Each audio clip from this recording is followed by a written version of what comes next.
நாய் வேட்டையாடிய பாம்பு. முன்னொரு காலத்தில் ஒரு மன்னர் இருந்தார். அவர் தனது வேட்டை நாயை உயிராக நேசித்தார். அந்த நாய் மிகவும் விசுவாசமானது. ஒருமுறை மன்னர் வேட்டைக்குச் சென்றபோது அரண்மனையிலிருந்த தனது பச்சுளம் குழந்தையை பார்த்து கொள்ள அந்த நாயை காவல் வைத்துவிட்டு சென்றார். மன்னர் வேட்டை முடிந்து திரும்பி வந்தபோது நாய் வாசலில் நின்றிருந்தது. அதன் வாய் முழுவதும் இரத்தக் கரையாக இருந்தது.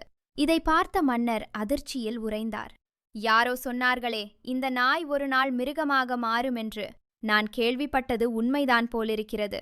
என் குழந்தையை இது கொன்றுவிட்டது என்று அலறினார். கோபத்தில் கண்மண் தெரியாமல் தன் கையிலிருந்த வாளால் அந்த நாயை அங்கேயே வெட்டி வீழ்த்தினார். பிறகு வேகமாக அறைக்குள் ஓடினார்.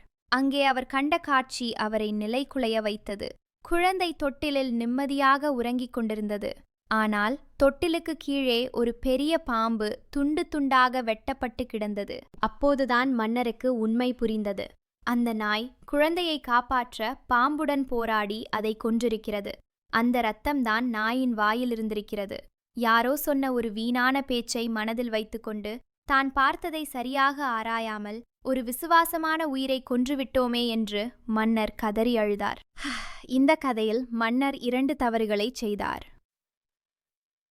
நாயை பற்றி யாரோ சொன்ன எதிர்மறையான செய்தியை, வதந்தியை முன்பே மனதில் ஏற்றிக்கொண்டார். தான் பார்த்ததை முழுமையாக விசாரிக்காமல் கேள்விப்பட்டதை அடிப்படையாக வைத்து செயல்பட்டார்.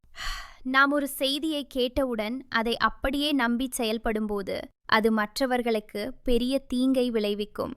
அதனால்தான் கேள்விப்படுவற்றையெல்லாம் அப்படியே சொல்வது அல்லது நம்புவது ஒருவரை பொய்யனாக்கிவிடும் என்று நபி ஸல்லல்லாஹு அலைஹி வஸல்லம் அவர்கள் எச்சரித்தார்கள்.